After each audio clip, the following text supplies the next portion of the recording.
வாங்க, ஒரு பெரிய பறவைக்கும் 10 தல அசுரனுக்கும் நடந்த ஒரு சம சண்டைய பத்தி பார்க்கலாம். ராவணன் சீதைய தன்னோட புஷ்பக விமானத்துல கடத்திட்டு போறான்.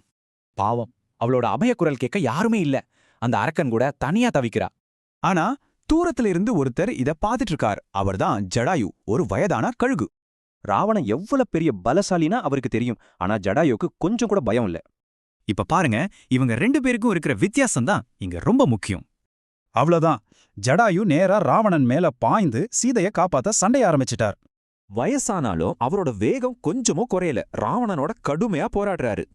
ஜடாயுவோட இந்த தைரியம் நமக்கு ஒரு முக்கியமான விஷயத்த சொல்லிக் கொடுக்குது.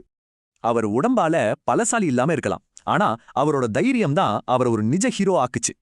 அப்போ உண்மையான பலம்னா என்ன? அது சரிக்கு துணையா நிக்கிறதுல இருந்து தான் வருது.